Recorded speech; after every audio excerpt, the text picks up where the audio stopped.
Bismillahirrahmanirrahim. Assalamualaikum warahmatullahi wabarakatuh. Innal hamdalillahi nahmaduhu wa nasta'inuhu wa nastaghfiruhu min sururi anfusina wa min sayyiati a'malina may yahdihillahu fala mudhillalah wa may yudlil fala hadiyalah. Asyhadu an la ilaha illallah wahdahu la syarikalah wa asyhadu anna Muhammadan abduhu wa rasuluhu la nabiyya ba'dah. Allahumma salli wa sallim ala sayyidina Muhammadin wa ala alihi wa ashabihi wa qarabatihi ajma'in wa ba'du.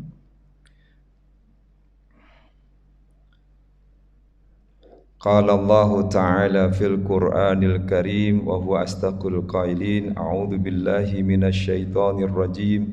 Bismillahirrahmanirrahim.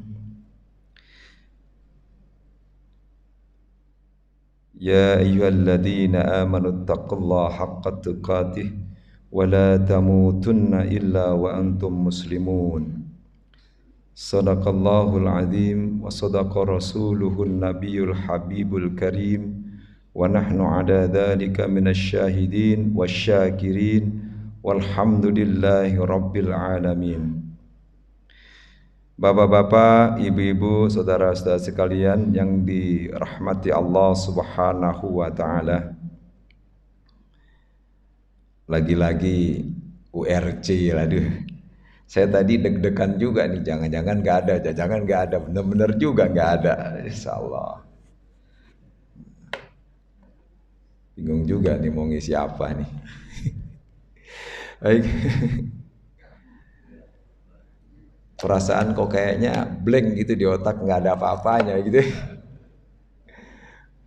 Kalau bapak-bapak, ibu-ibu nanya mungkin saya bisa kali kembangin, tapi kalau gini ya bingung juga mau ngisi apaan, saya bingung.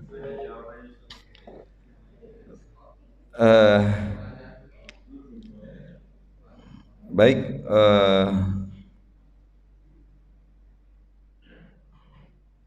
mungkin terkait dengan ini saya akan menyampaikan di sini ada satu kitab ya. Kitab yang merupakan termasuk dalam fikihnya Imam Syafi'i atau ya. Tentang terkait dengan beberapa hal tentang di sini ada, kalau kemarin tentang sholat ya Pak ya, barangkali kita teruskan saja tentang sholat saja. Di dalam kitab Safinatun Najah ini disebutkan ada beberapa hal tentang juga terkait tentang rukun-rukun wudhu gitu ya, rukun-rukun sholat ya. Kalau tayamum atau wudhu saya kira sudah tahu semua. Sebenarnya semuanya juga udah tahu apa itu rukun sholat ya. Saya ulang lagi mungkin terkait dengan rukun sholat ini. Kemarin juga saya sebutkan ya bahwa di antara rukun sholat itu ada yang menyebutkan 13, ada juga yang menyebutkan 12. Yang disebutkan di dalam kitab Safinatun Najah, di sini disebutkan ada 17 rukun. Jadi saya sebutkan lagi dari awal. Yang pertama yaitu niat, terus kemudian takbiratul ihram, yang ketiga berdiri atas orang yang mampu. Jadi berdiri juga termasuk rukun, disebutkan di sini. Yang keempat membaca suratul Fatihah, kemudian ruku. Yang keenam adalah tumak ninah di dalam ruku. Ya. Yang ketujuh iktidal. Kedelapan tumakninah dalam iktidal. Yang kesembilan sujud 2 kali. Yang ke-10 tumakninah di dalam sujud. Yang ke-11 duduk di antara 2 sujud. Yang ke-12 tumakninah di dalam duduk di antara 2 sujud. Yang ke-13 tasyahud akhir. Yang ke-14 duduk di dalam tasyahud akhir. Yang ke-15 sholawat atas Nabi Muhammad sallallahu alaihi wasallam. Yang ke-16 salam yang pertama. Kemudian yang ke-17 tertib. Ada perbedaan di sini. Yang disebutkan secara tumakninah, atau kalau kita sebut tenang, sejenak, ya sebentar, tidak buru-buru, ya. Itu terkait dengan gerakan, bukan terkait dengan bacaan. Nah, ini penting. Tadi saya sebutkan yang tumakninah, ya. Tumakninah ini termasuk di dalam rukun, ini dimasukkan di sini dalam kitab Safinatun Najah, yaitu tumakninah di dalam ruku, tumakninah di dalam i'tidal, tumakninah di dalam sujud, tumakninah di dalam duduk di antara 2 sujud. Nah, itu saja tuh yang disebutkan. Berarti ada berapa tuh? Tumakninah di dalam ruku, tumakninah di dalam i'tidal, tumakninah di dalam sujud, tumakninah di dalam 2 sujud. Nah, terus di sini juga tidak disebutkan tumakninah dalam tasyahud akhir. Nah, ini ada perbedaan. Memang para ulama berbeda pendapat, ya, ulama mazhab atau ulama fikih tentang jumlah rukun di dalam sholat. Karena rukun ini penting, ya. Jika ditinggalkan salah satunya, sholatnya tidak sah, alias batal. Nah, di dalam penjelasannya mulai daripada niat itu sendiri, saya juga sudah jelaskan pada waktu itu, saya jelaskan kembali sedikit saja. Niat itu tempatnya di dalam hati. Dan niat itu dilaksanakan bersamaan dengan pekerjaan yang pertama di dalam sholat, yaitu takbiratul ihram. Dalam hadisnya disebutkan an-niyatu muqtarinatun bit takbir. Niat itu muqtarinatun, artinya begitu dekat sekali dengan takbir. Bahkan ada juga yang berpendapat pada saat mengucapkan Allahu Akbar, di situ tempatnya niat. Tapi di dalam kitab Safinatun Najah ini, di sini disebutkan disunahkan, ya, untuk melafazkan niat, karena melafazkan niat itu untuk menghadirkan hati dan menyamakan antara lisan dengan perbuatan. Hanya saja, ya, memang tidak perlu keras-keras. Cukup hanya dia sendiri yang bisa mendengar, berbisiklah. Tetapi niat itu juga ketika pada saat, karena disebutkan an-niyatu fil qalbi, niat itu dalam hati, maka tentunya ketika kita berangkat pun dari rumah sudah ada niat untuk melakukan sholat. Itu pun juga boleh dilakukan seperti itu. Apalagi kalau posisi kita dalam keadaan masbuk atau terlambat. Kalau dalam keadaan masbuk, tidak perlu ya niat lagi, langsung saja mengikuti apa yang dilakukan oleh imam. Kalau imam dalam keadaan bertakbir, ikutlah bertakbir.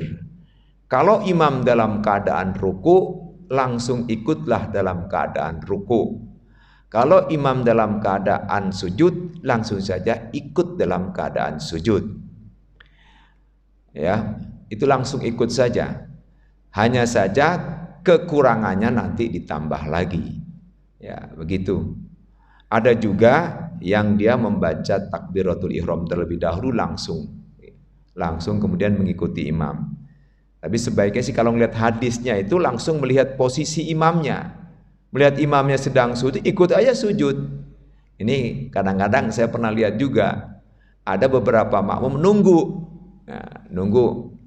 Maksudnya nunggu sampai misalnya sempurna menjadi satu rakaat. Tidak mengapa, langsung saja kalau lihat dari hadisnya itu. Ya. Idza adrakal imama ya kabbara ya fakabbiru. Apabila kau menjumpai imam dalam keadaan bertakbir, maka bertakbirlah. Ya. Wa idza raka'a farka'u. Kalau melihat imam itu ruku, maka rukuklah. Wa idza sajadal imamu fasjudu. Maka kalau lihat imam itu sedang sujud, sujudlah. Nah, ini ada beberapa tata caranya, seperti itu sebaiknya. Ini supaya tahu gitu ya. Ya artinya nggak usah nunggu lah, langsung saja ikut kondisi imam pada saat itu. Ya, bertakbir. Langsung ikut takbir, langsung Allahu Akbar, mengikuti langsung.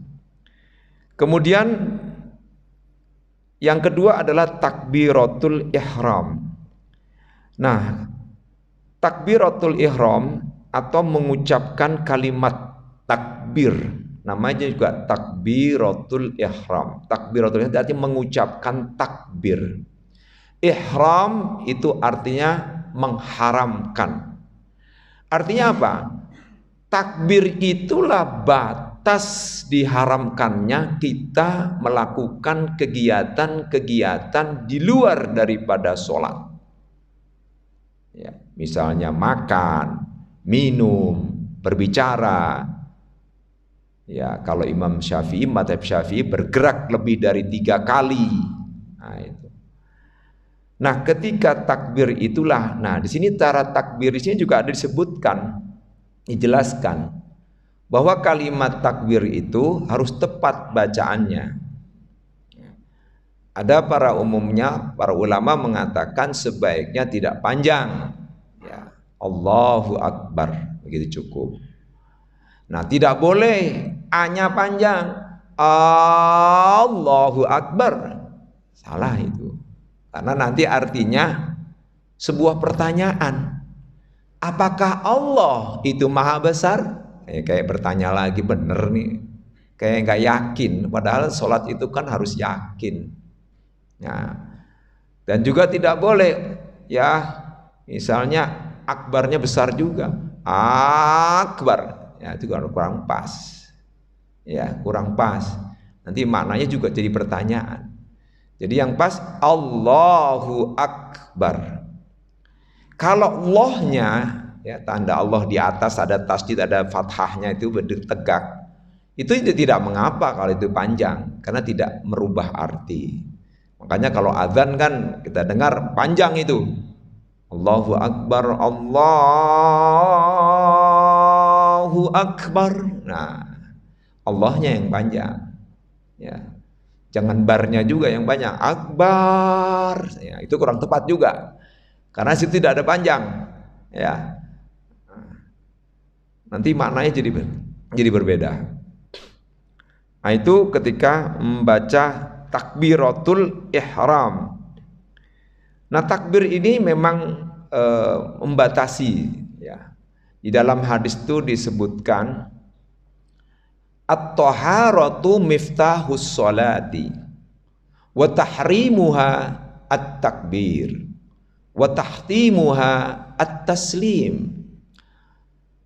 Bersuci itu adalah kunci sholat.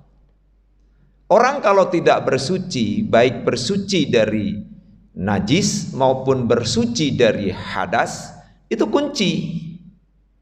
Ya. Karena ada hadisnya jelas juga ini sahih. La yaqbalullahu sholata ahadikum hatta yatatahharu. Tidak diterima sholatnya salah seorang di antara kamu sehingga dia bersuci. Nah, bersuci ini ada dua, at-thaharatu minan najasah wat-thaharatu minal hadath. Bahkan ya, ada sebuah buku ya, itu menambahkan at-thaharatu tidak hanya dua, yaitu at-thaharatu fil qalbi wal fiqri, yaitu bersuci dalam hati dan juga bersuci dalam pikiran. Karena penting itu, ketika sholat kita harus bersihkan otak kita, bersihkan pikiran kita, bersihkan hati kita, yang dikenal dengan tazkiyatun nafs, mensucikan jiwa. Itu penting supaya ya, sholat yang kita lakukan itu bermakna dan sholat itu menjadi khusyuk. Ya, sholat itu menjadi khusyuk. Disebutkan di dalam Al-Quran banyak kata-kata khusyuk ada. Qad aflahal mu'minuna alladzina hum fi sholatihim khashi'un. Sungguh beruntunglah, sungguh menanglah, sungguh dia juara, kalau kata begitu ya. Yaitu orang-orang mukmin yang apabila sholat dia khusyuk. Di sini menggunakan ismul fa'il, kata benda subjek. Artinya apa? Bahwa pribadi orang yang sholat itu harus bisa memberikan dirinya khusyuk. Dan dia harus bisa membentuk kekhusyuan itu dalam diri pribadi dia. Harus dilatih. Ya, sampai dia kemudian menjadi sebuah karakter. Jadi harus dilatih. Nggak bisa ujuk-ujuk tiba-tiba khusyuk gitu ya, nggak bisa. Harus dilatih. Orang yang terus-menerus secara rutin melakukan sholat dengan tumak ninah, rawatibnya terus, insya Allah dia akan menjadi khusyuk. Dia akan menemukan kekhusyuan itu. Karena di sini menggunakan isim fa'il, ada yang berpendapat bahwa kekhusyuan itu tergantung dari pribadi setiap orang. Susah kadang-kadang kita memaksakan anak harus khusyuk dengan cara mengetahui artinya. Oke, itu salah satunya. Bisa. Ada orang yang khusyuk karena mendengar bacaan imam yang begitu bagus, indah, sehingga menggetarkan hatinya. Bisa. Ada orang yang khusyuk ketika mendengarkan sholawat Nabi. Bisa. Ada orang yang khusyuk ketika mengingat akan kematian. Bisa.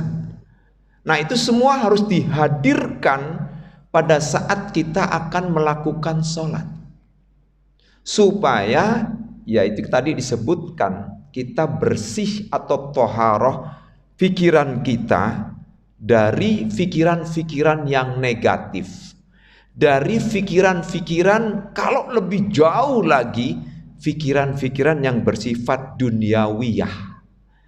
Kalau lebih jauh lagi yang bersifat warok, yaitu orang yang jauh dari hal-hal yang makruh.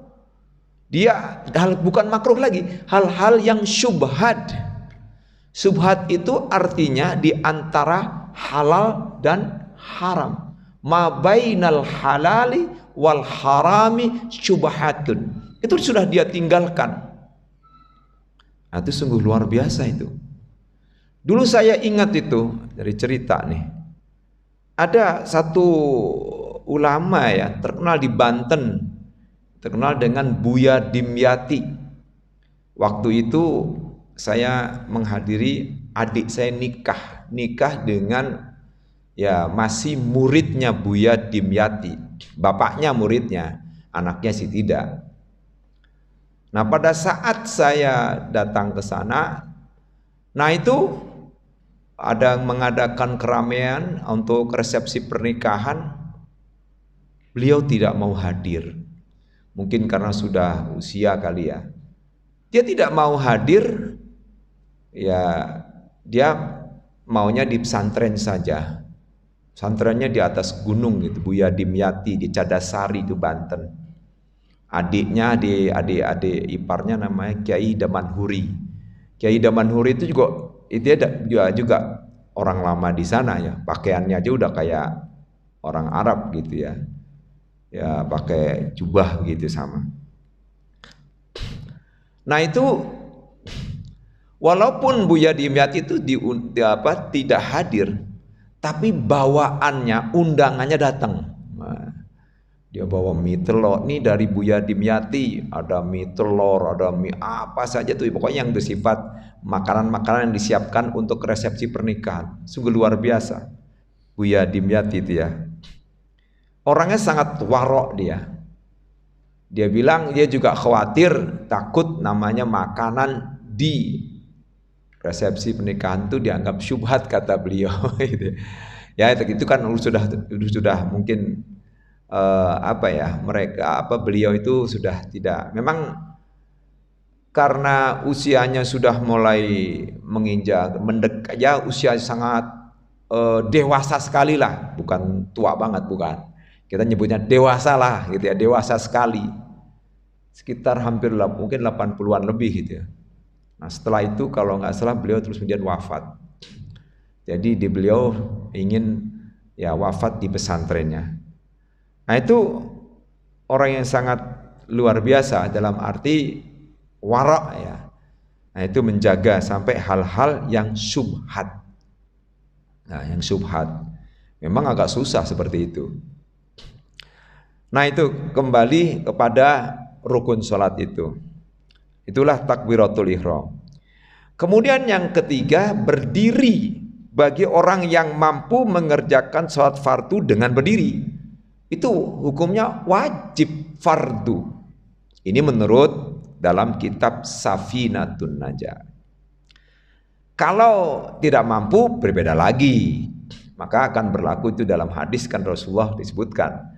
Tidak mampu berdiri dengan tegak maka dengan duduk, tidak mampu dengan duduk maka dengan berbaring, berbaring tidak mampu maka dengan telentang, bukan telentang ya, nanti bisa mati kalau telentang.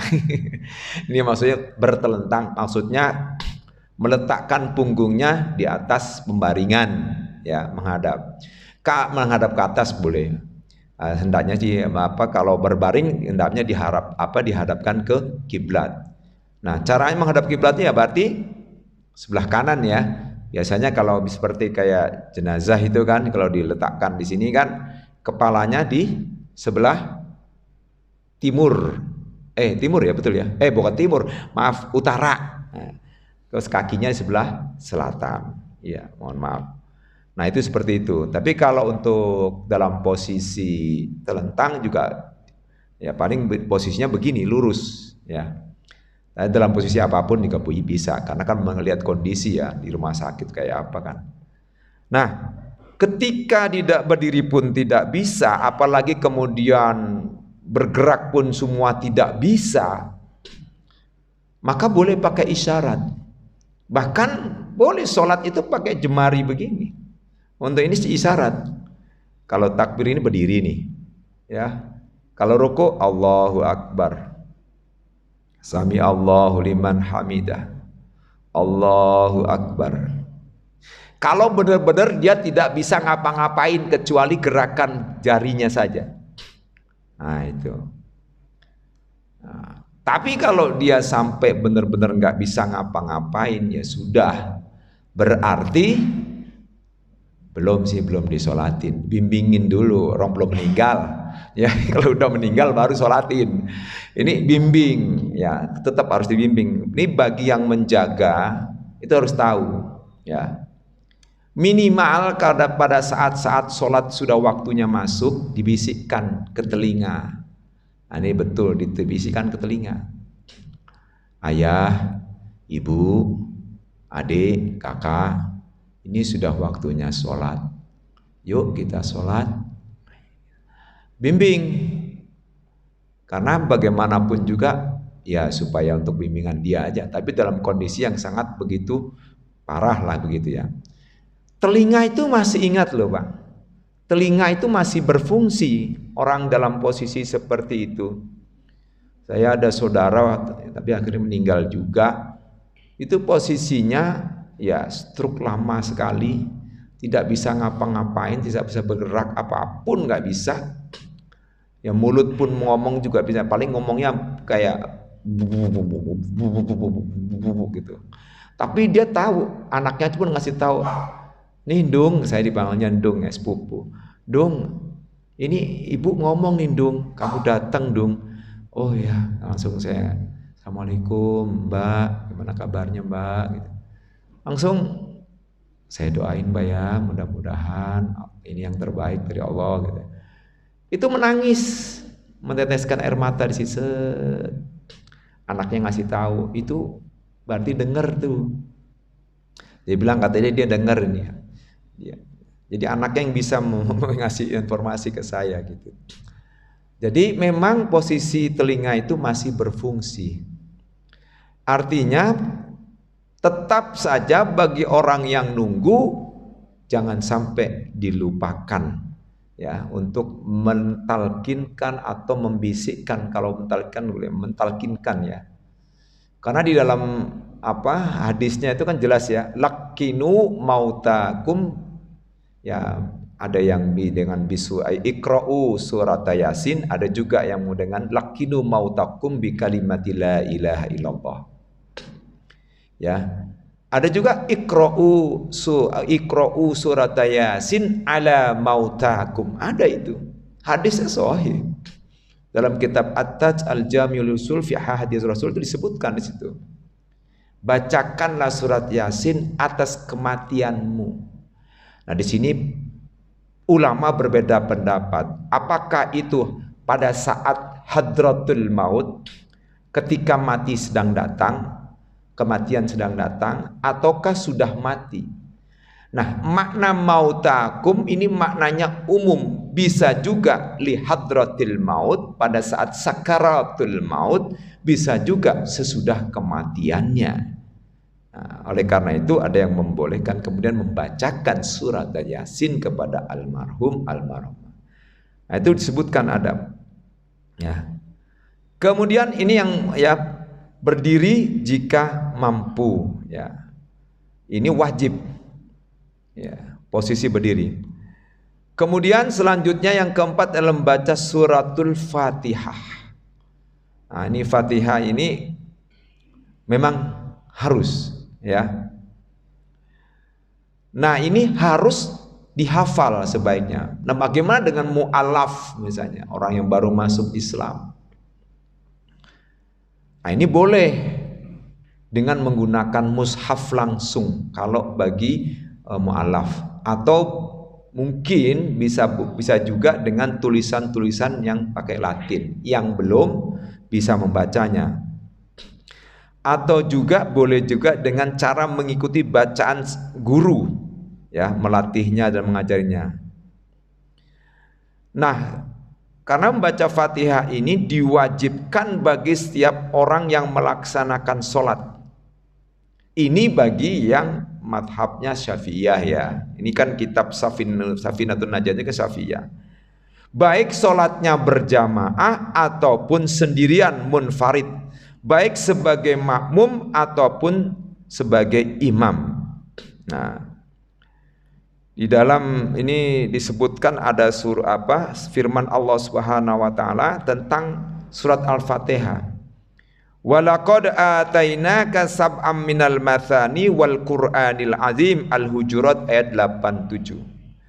Dan sesungguhnya kami telah memberikan kepadamu 7 ayat yang dibaca berulang-ulang dan Al-Quran yang agung. Sebagian besar para ulama menafsirkan mab'ul mathani itu terdapat dalam ayat tersebut, yaitu surat Al-Fatihah. Sebagaimana menurut Imam Fakhruddin Ar-Razi dalam kitab tafsirnya Mafatih Al-Ghaib, yaitu tafsir Al-Kabir, menjelaskan bahwa ini berbahasa Arab ya. Yang jelas pokoknya beliau sangat setuju. Nah, beliau di sini menerangkan dalam tafsirnya itu disebutkan Sab'ul Mathani adalah Fatihatul Kitab atau surah Fatihah. Ini seperti pendapat Umar, Ali bin Abi Thalib, Ibnu Mas'ud, Abu Hurairah, Al-Hasan, Abu Sa'labah, Mujahid, Ad-Dahhak, Sa'id bin Jabir, dan Qatadah. Telah meriwayatkan hadis yang menyatakan bahwa sesungguhnya Nabi membaca Fatihah. Dan beliau berkata, sesungguhnya surah Fatihah ini adalah As-Sab'ul Mathani, diriwayatkan oleh Abu Hurairah. Sebab surat Al-Fatihah ini dinamakan itu karena Fatihah terdiri dari 7 ayat, yaitu As-Sab'u, 7. Sedangkan dinamakan dengan Masani artinya terdapat beberapa aspek. Yang pertama, kenapa dikatakan Masani itu? Di sini disebutkan karena surat Al-Fatihah itu selalu dibaca di setiap rakaat sholat. Itu yang pertama alasannya di dalam kitab tafsir ini. Yang kedua, sebagaimana dikatakan oleh Jazzaj, dinamakan Masani karena dipuji setelah dibacanya. Kita baca itu dipuji oleh Allah Subhanahu wa Ta'ala. Allah senang, Allah membalikkan jawaban dari hamba-hambanya.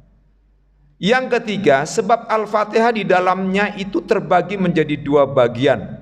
Sebagaimana diriwayatkan hadis bahwa Nabi berkata, Allah mengatakan bahwa aku bagi solat. Jadi ada qasamtu fis solati, karena ada kan bahwa aku bagi dalam solat.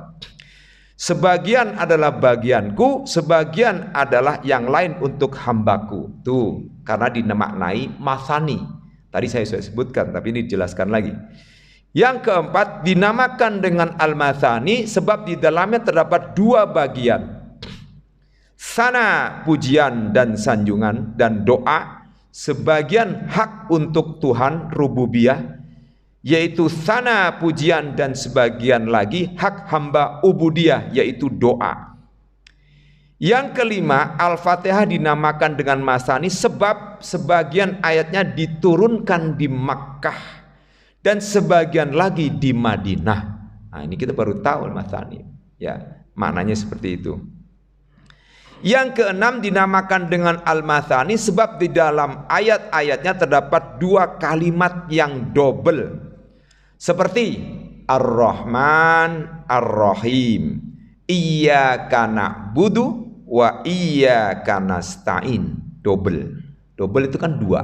2 itu bisa Masani. Isnain, sana, sani, ya, isnani, ya, sani. Dan ini artinya double juga, disebutkan 2.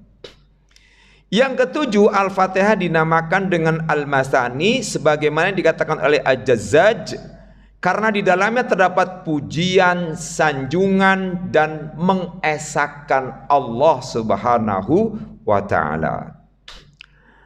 Dan di dalam hadis riwayat Imam Bukhari Muslim dinyatakan la sholata liman lam yaqra bi Fatihatil Kitab.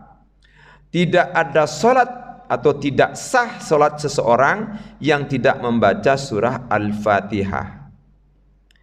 Dan di dalam hadis juga diriwayatkan dari lain, artinya barang siapa yang melaksanakan salat tidak membaca Ummul Quran, induk Al-Quran yaitu Al-Fatihah, salatnya tidak bisa dianggap sempurna. Tapi ada hadis lain, ini supaya ini ya, ada hadis lain. Ada di hadisnya itu mengatakan illa, ya, illa ma'muman. Ada juga gitu ya. Ya. Kecuali dalam keadaan makmum. Nah, itu boleh kalau dia dalam keadaan makmum. dia tidak membaca Fatihah. Karena kan ada hadisnya juga, al-imamu dhaminum bil makmum. Imam itu menjamin makmumnya. Maka ketika imamnya sudah membaca surah Fatihah, apalagi jahar nih ya, maka dia sudah mendengar. Nah, ketika sudah mendengar, maka dianggap sudah sama dengan membaca. Karena di dalam surah firman Allah, surat Al-A'raf ayat 204 kalau nggak salah. Ya, wa idza quri'al Qur'anu fastami'u lahu wa ansitu la'allakum turhamun. Apabila dibacakan ayat-ayat Quran, perhatikan, simaklah, karena mudah-mudahan atau semoga kalian mendapatkan rahmat. Ayat ini yang juga dipakai oleh sebagian daripada ulama mazhab, mengapa makmum itu gugur bacaan suratul Fatihahnya ketika imam sudah membaca. Jadi kalau ketika imam sudah baca gugur, ada yang mengatakan itu. Tapi ada juga yang tetap, ya, karena di situ di dalam hadisnya jelas bahwa di situ sebutnya membaca, bukan mendengar. Ya, itu pendapat sih ya. Perbedaan pendapat itu suatu keniscayaan, nggak usah ribut. Ya. Al-fiqh kalau dalam al-fiqhu al-fahmu. Fikih itu pemahaman, pengertian. Maka jika terjadi perbedaan itu suatu keniscayaan. Ya. Maka sesuai dengan dalam surat Al-Qasas ayat 54, hendaknya disinilah kita saling menghormati, toleransi. Jadi itulah ya. Jadi gugur. Tapi ada juga yang membaca juga pada saat imam sudah baca. Di mana? Yaitu imam untuk yang ulama madhab Syafi'iyah itu memberikan jeda sedikit setelah membaca waladhdallin amin. Itu diberikan kesempatan kepada makmum untuk membaca surah Fatihah. Baca. Nah, karena ada juga yang perasaan, waduh kalau saya belum baca nih kayak nggak enak, nggak sah gitu. Ada gitu. Ya boleh pilih yang sudah dianggap. Karena Pak, kalau yang masbuk bagaimana? Itu kan masbuk. Masbuk mah beda. Itu kan posisi masbuk. Kalau dia masbuknya dapatnya pada saat surat sudah selesai dan mau menuju ruku, ikut aja ruku. Ya, jangan memaksakan diri untuk baca Fatihah pada saat ruku, tidak boleh, itu dilarang. Ulama sepakat melarang. Kalau di dalam posisi ruku tidak usah membaca Fatihah, baca saja ruku, subhana rabbiyal azimi wa bihamdi subhanakallahumma wa bihamdika Allahumma firli, Allahumma firli, astaghfirullah Allahumma firli. Nah itu begitu. Nah kemudian kemarin itu juga udah sampai ruku ya. Kemudian di sini tadi setelah membaca suratul Fatihah, ya itu ini pentingnya, ini kita ulang kembali ya, membuka-buka. Namanya juga belajar. Belajar itu kan mengulang-ulang. Bahasa Arabnya belajar itu apa? Mudzakarah. Zakaro yudzakiru, zakaro artinya mengulang, ulang-ulang. Ini makanya ada istilah ulangan, ulangan ke satu, ulangan kedua. Ya, Pak ini kan udah dipelajari Pak. Iya itu ulangan, jadi ulang, ulangan diulang. Masih diulang-ulang supaya kita lebih ingat lagi ya. Namanya juga ulangan ya, diulang-ulang. Mohon maaf. Nah kemudian di sini rukun yang kelima, di sini ada ruku ya, yaitu ruku. Dan ini ruku juga harus dengan dalam posisinya tumaknina. Kemarin sudah kita lihat praktekan ya, meletakkan kedua telapak tangannya kepada kedua lutut, kedua telapak tangan menekan kedua lutut, itu yang kedua. Yang ketiga, merenggangkan jari jemarinya, tidak rapat. Ya begini. Nah ini syarat-syarat ruku nih menurut ini ya dalam kitab Safinatun Najah.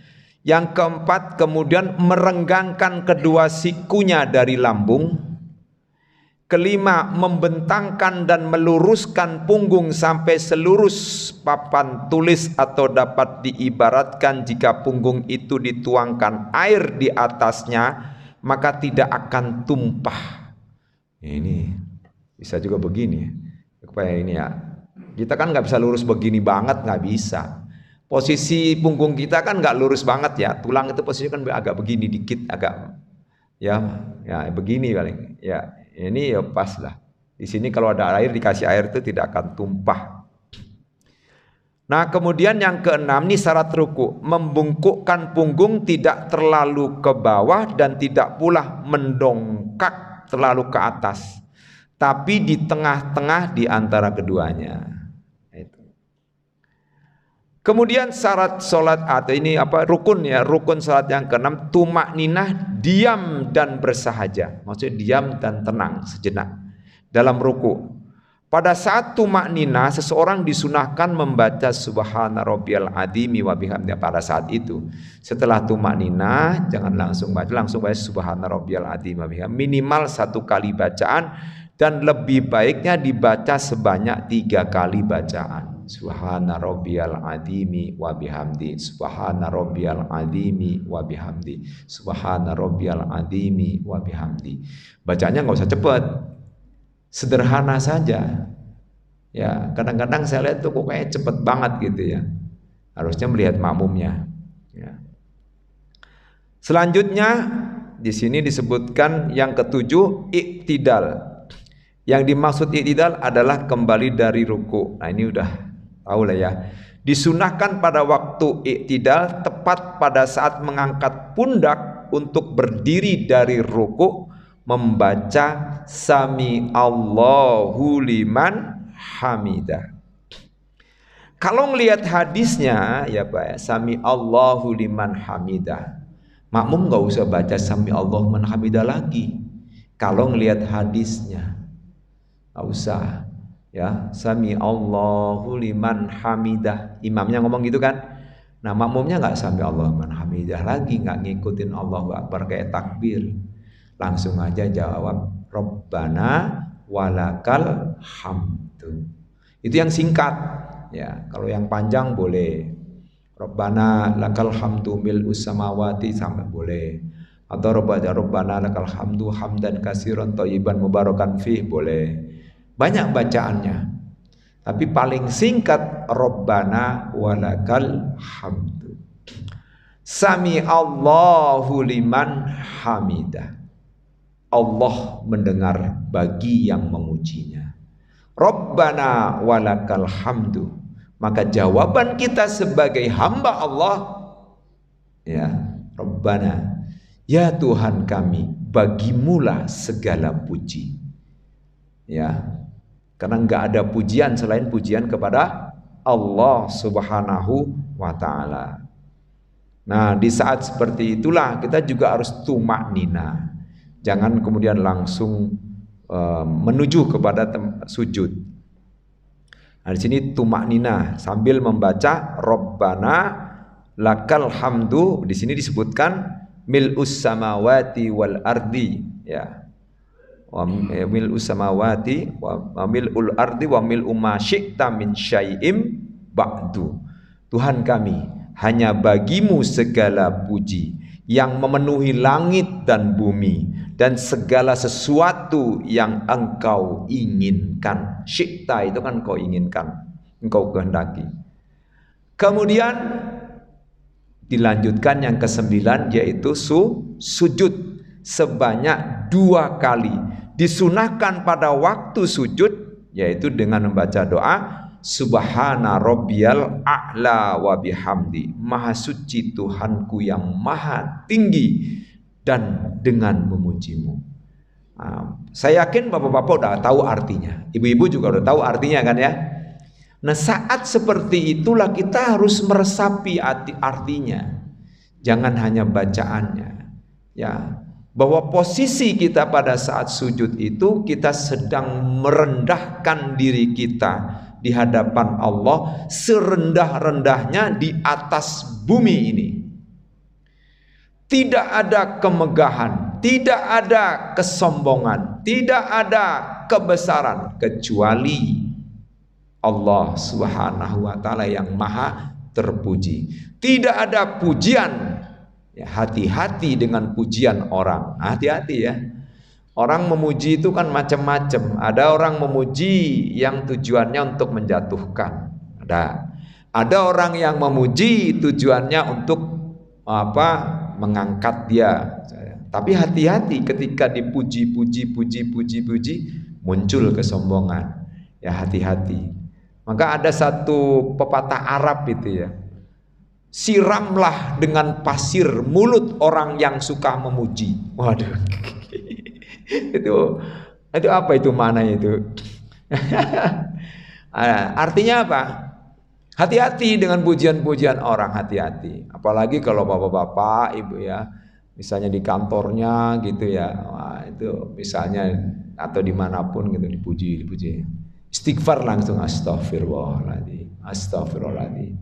Langsung istighfar. Karena pujian manusia selain dari pujian Allah ya maksudnya itu jarang yang ikhlas ya, jarang yang betul-betul murni. Bisa terjadi ada tujuan tertentu, tendensius lah kalau kita bilang Maya. Nah oleh karena itu pujian kepada Allah itu sangat harus kita hilangkan segala pujian, segala pujian yang ada di muka bumi ini. Pujian hanya untuk Allah, pujian hanya untuk Allah, Allah gitu. Itu membuat sholat kita menjadi itu yang disebut dengan tazkiyatun nafs. Membersihkan jiwa kita, membersihkan hati kita, membersihkan pikiran kita pada saat sholat. Ya, jangan kemana-mana. Mata juga akan kemana-mana. Itu makruh kalau mata tuh melihat ke atas. Itu makruh ada di sini dalam itu di dalam ya, pembahasan itu ada, nggak boleh. Apalagi membunyikan ini ya apa? Ya bukan jemari bukan tapi tulang apa ya ruas tulang-tulang persendian. Kalau nggak sengaja nggak apa-apa, tapi ini kadang-kadang sengaja prak tek tek tek prak tek tek tek tek itu nggak boleh, itu makruh itu ya makruh ya. Itu membuat ya bagi dia sih nggak masalah, bagi yang lain retak retak retak retak ya. Nah itu juga harus itu. Jadi tenang ya, itu perlu ketenangan dalam hati, ketenangan dalam jiwa. Nah oleh karena itu ketenangan itu yang kita harapkan adalah semua ketenangan dalam beribadah ya, dalam sholat pun juga harus kita tenang ya.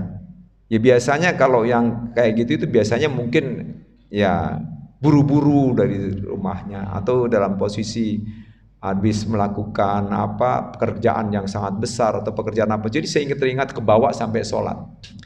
Ini memang kita belum bisa untuk itu ya, tapi sedikit-sedikit kita sudah mulai. Kalau bisa pisahkan dikit-dikit ya itu ya, karena memang susah juga. Saya juga pas sama, saya seperti ya kalangan banyak begitu juga. Kadang-kadang teringat juga pada saat posisi sholat tiba-tiba kok teringat ada di mana tuh letaknya barang yang saya cari, baru ketahuan. Ingat aja tuh tiba-tiba ingat istri, tiba-tiba ingat anak, tiba-tiba ingat murid, tiba-tiba ingat ada aja itu.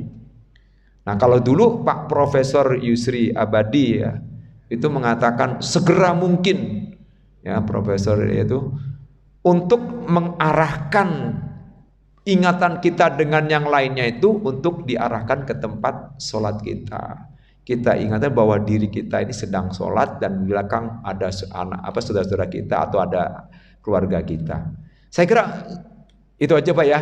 Mohon maaf ini langsung begitu saya ngomong gitu langsung nunduknya cepet banget. Iya Pak. Mohon maaf. Karena maklum Pak, namanya juga WRC. Ya barangkali kalau ada yang mau bertanya silakan. Kalau enggak ya nggak usah lah. Cukup kali ya. Ada Pak Raja, silakan Pak.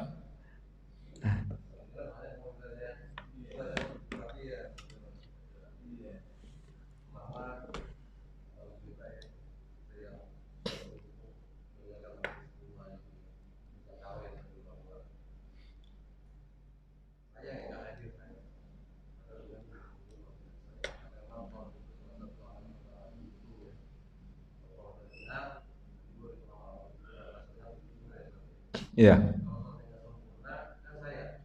Iya.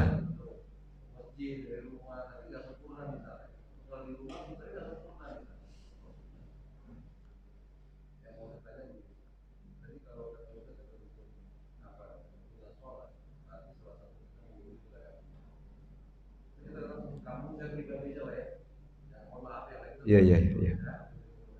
Iya, nggak apa-apa. Iya.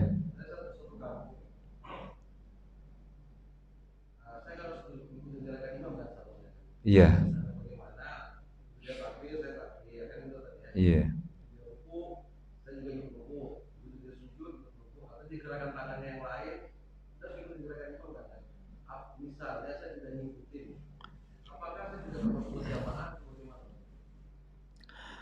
Oh, yang satu ya. Wih, banyak pertanyaannya nih. Waduh, luar biasa ini.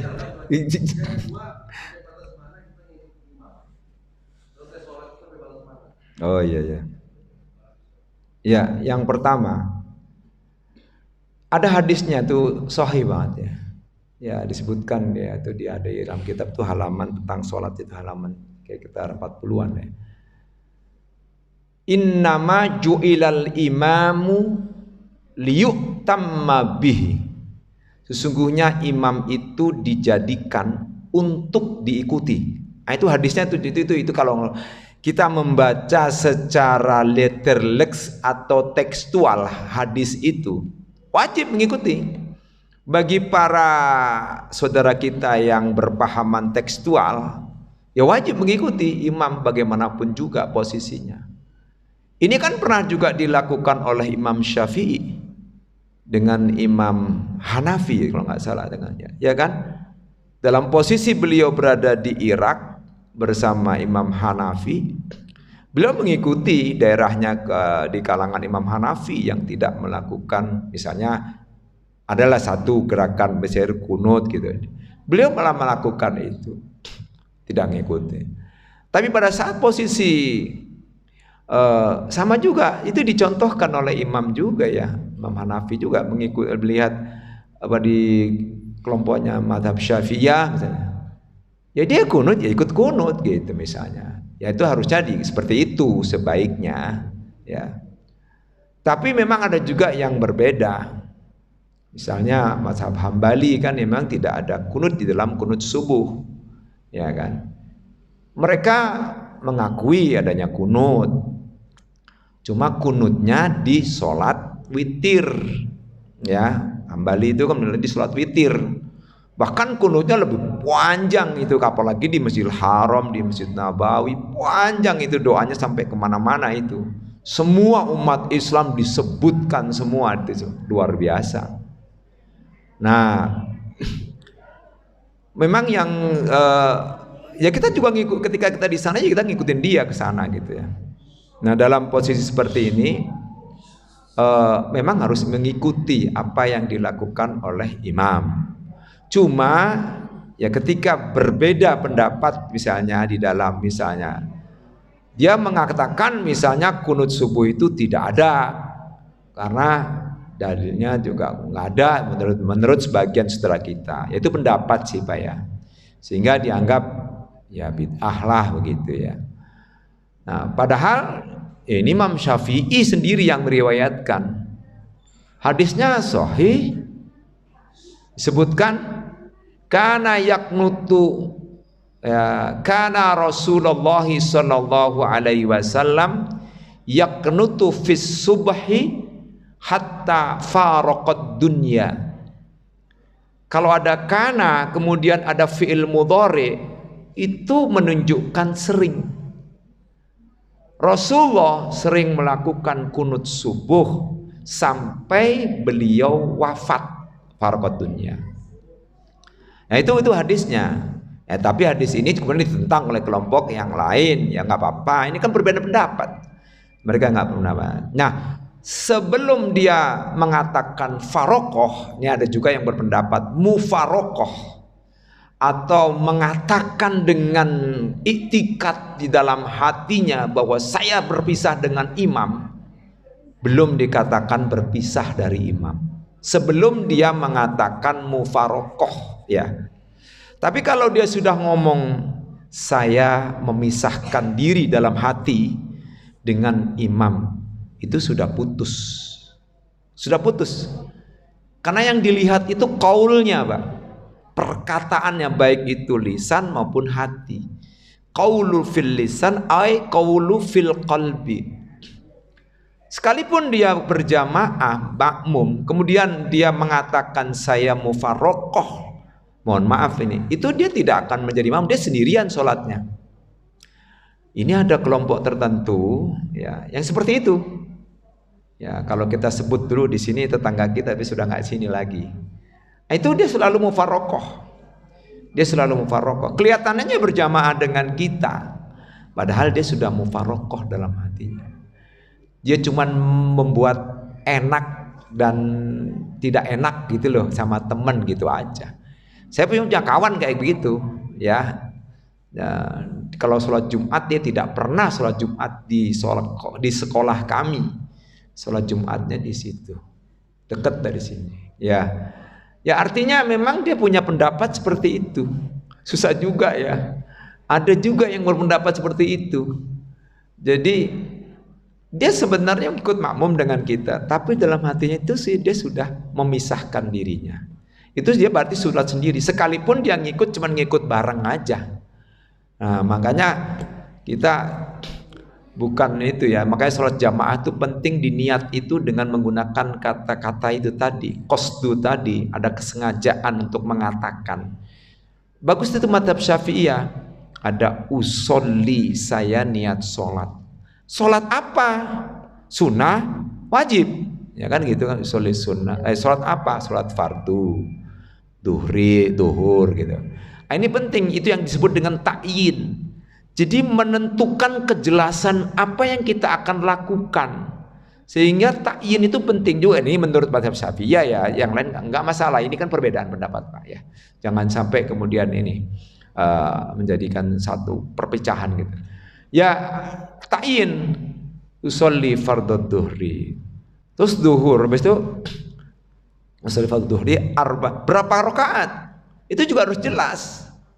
Rakaataini atau arba'a rakaatin, boleh juga pakai bahasa Indonesia. Terus kan menghadap kiblat itu termasuk syarat, menghadap kiblat termasuk syarat itu. Sehingga saudara kita saja itu kalau seandainya posisi masjid kita itu nggak tepat betul, setelah adanya Google Earth, ya Google itu kita bisa melihat posisi masjid kita ternyata agak jauh, itu semua dialihkan. Bayangkan seperti itu. Jadi menunjukkan berarti menghadap kiblat itu harus. Bahkan satu ulama mengatakan mewajibkan baik sholat sunnah maupun sholat wajib dia harus menghadap kiblat. Itu ada itu. Di kendaraan pun baik kendaraan laut maupun darat, di laut saja itu harus menghadap kiblat dulu, cari dulu, usaha dulu. Saya pernah waktu kemarin itu ke Lombok, ke Bali juga, saya sholat tahajud gitu ya di kapal laut itu. Bayangkan kapal laut itu sampai 9 jam, ngeri banget. Ya itu goyang-goyangnya juga luar biasa. Saya sholat tahajud malam itu. Itu kemudian ada saya sendirian, tiba-tiba masuk ada anak muda, ngelihat saya posisinya salah. Saya diangkat, diputer, diangkat berdua begitu. Saya bilang, oh, saya sholat ya udah ngikutin. Wah tidak, ini gitu diangkat gitu. Tapi dalam pendapat saya, ini kan sholat sunnah, kan boleh menghadap sesuai dengan ini. Pas saya lihat lagi dalam kitabnya, oh ada yang saklek. Sholat sunnah pun harus menghadap kiblat. Kalau dia tahu menghadap kiblat ternyata salah, dia itu harus dianggap batal gitu. Ya, harus diarahkan, harus berubah. Harus tahu tiba-tiba pasti, wah salah. Kita harus merubah kiblat kita. Hal ini karena berdasarkan hadis Rasulullah, di mana Rasulullah kan pernah waktu dulu menghadap ke Baitul Maqdis. Tapi kenapa kemudian disuruh merubah pada saat itu juga kan Rasulullah berubah diri menghadap ke selatan, ya kan tadinya kan gitu kan, tadi Baitul Maqdis kemudian selatan. Nah itu kan posisinya itu menunjukkan bahwa kiblat itu syarat betul wajib itu ya. Syarat sahnya sholat itu harus menghadap kiblat. Karena kan ayatnya juga jelas kan ya. Ya, itu kan. Qad nara taqalluba wajhika fis samai. Ya kan? Falanuwalliyannaka qiblatan tardahu. Ya kan gitu kan? Itu ayatnya itu. Kata Allah, kami, ya ini kami di sini maksudnya Allah, para malaikat di langit sana melihat posisi Nabi itu, mengapa kok Nabi ketika sholat menghadapnya ke atas langit, menengadah ke atas langit. Ternyata Nabi nggak suka, dia lebih senang itu kalau menghadap ke Ka'bah, Baitullah. Ya, kami melihat engkau menengadahkan mukamu ke atas langit. Ya. Terus kemudian Allah merubahkan falanuwalliyannaka kiblatan tardahu. Maka kami rubah engkau hai Muhammad kepada kiblat yang kamu sukai. Itu yang namanya tardo, ridho, itu di atasnya cinta ya. Hubba ya, habibah, hub, cinta. Berarti benar-benar ridho itu artinya cintaannya dia. Rasulullah tuh suka banget itu yang mana hadap Ka'bah. Memang pada saat itu Ka'bah masih banyak dipadati oleh berhala-berhala itu. Ya, oleh karena itulah Allah sementara mengarahkan ke kiblat Baitul Maqdis. Selain itu juga untuk menghormati nabi-nabi terdahulu di sana. Begitu pas dirubah ke sana, itu Rasulullah senang sekali. Nah, saat itulah ini menjadi wajib gitu hukumnya menghadap kiblat. Nah, inilah pentingnya. Nah, kemudian yang kedua tadi pertanyaannya, batasnya. Maksudnya menjadi sholat itu batasnya. Sebenarnya kalau melihat tadi hadis tadi, diawali dengan takbir, diakhiri dengan salam. Cukup. Nah, ketika setelah mengucapkan salam yang kedua, itu sudah selesai, tuntas. Ya, artinya mau buru-buru, mau pergi kemana, silakan. Di surat Al-Jum'ah itu malah lebih ekstrim, maksudnya lebih itu lagi tuh. Malah perintahnya itu langsung suruh bertebaran. Ya, fa idza qudiyatis sholatu fantashiru fil ardi. Enggak disuruh duduk tuh sama Allah. Apabila kamu selesai sholat Jumat, fantashiru, pergilah kalian. Nah, cuma kan masa kayak gitu, kita kan sayang. Itu justru tempat yang sangat diidam-idamkan oleh Nabi juga. Nabi ketika sholat subuh, sehabis sholat subuh, dia tidak meninggalkan tempat duduknya beliau sampai kemudian syuruk tiba, baru dia meninggalkan tempat itu. Beliau berzikir, zikrullah, yaitu tadi istighfar, mengucapkan la ilaha illallah, Allahumma antas salam, Allahumma la mani'a, Allahumma a'inni ala dzikrika wa syukrika wa husni ibadatik, ayat kursi, al-muawwidhatain, itu dibaca. Beliau baca itu. Ini kan perbedaan kita ini kan mengangkat suara, itu saja teman saudara-saudara kita. Tapi mengangkat suara juga ada hadisnya, ada dalilnya. Nggak bisa dikatakan itu. Ini ada. Mau yang diam silakan. Tapi sebaiknya menurut saya kalau untuk pengajaran, apalagi di lingkungan kita, kita ketemu dengan kita lagi. Saya bisa ketemu dengan bapak-bapak, bisa di sini. Ini kan milik kita bersama. Maka kalau keras ya tidak mengapa. Tidak mengapa. Ya, apalagi itu hadisnya ada. Nah, kalau saya sebutkan ya ada kelamaan ini, sudah mulai pindah satu-satu. Soalnya mau sholat suruh Pak ya, karena takutnya kelewat. Baik, terima kasih, kurang lebihnya mohon maaf kalau ada yang salah itu dari diri saya yang dhaif ini. Billahi sabil haq, wassalamualaikum warahmatullahi wabarakatuh.